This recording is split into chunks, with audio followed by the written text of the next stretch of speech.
Kalthum from India. Assalamu alaikum, sir. Salamtullah.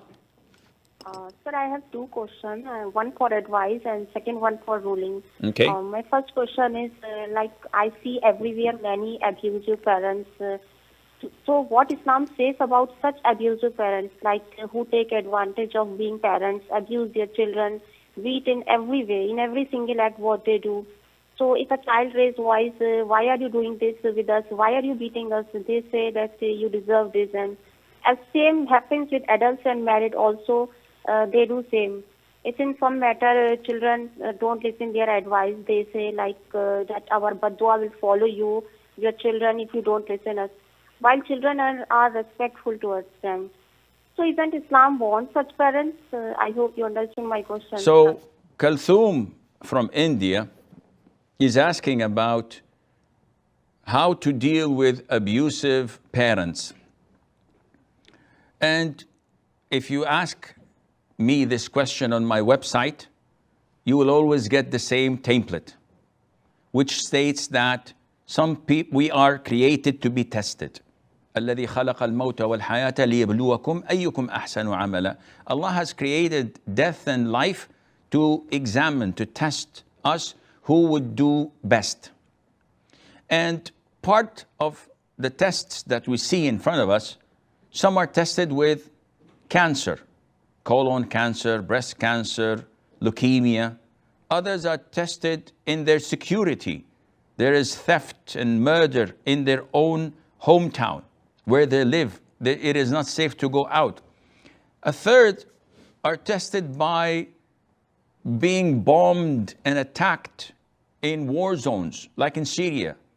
Explosive barrels fall on people. They see their children, their loved ones being burnt alive in front of them, helplessly without being able to do anything.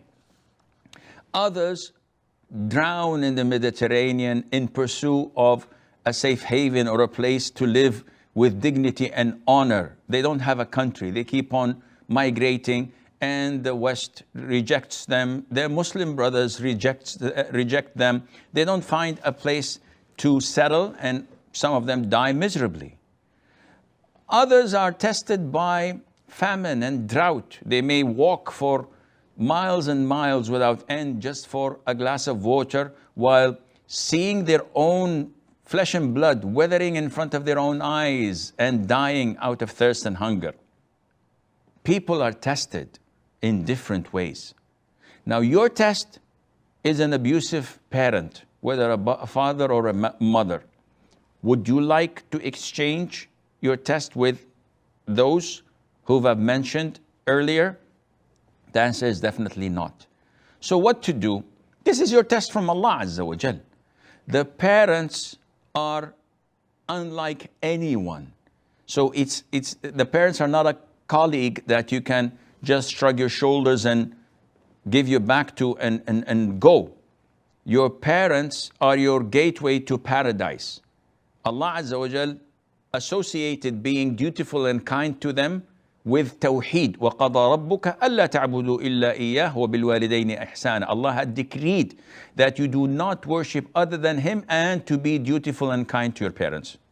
It shows you how important being kind to your parents is. Now, this is your test from Allah Azza wa Jal. There's nothing you can do with such an abusive mother who curses and beats you and says trash about you all the time.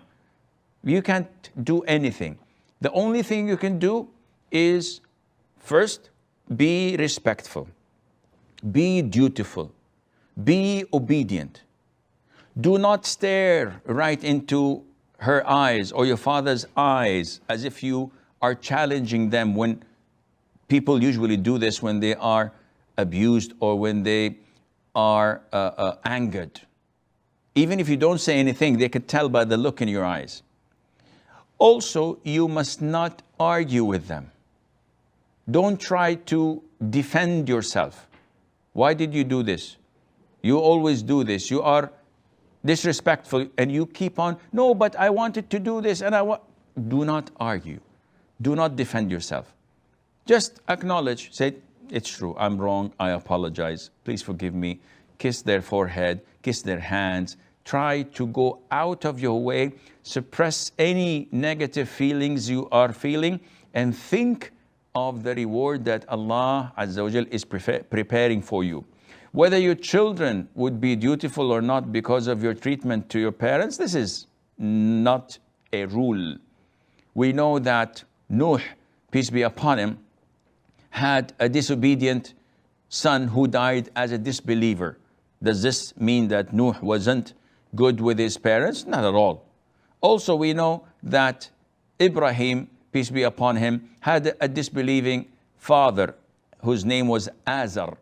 So does this mean that the offspring of Ibrahim should be as disrespectful to him or undutiful to him? No, this is not the case. So you have to suppress your anger, try your level best to deal with them with diplomacy, and always acknowledge and confess that you're wrong.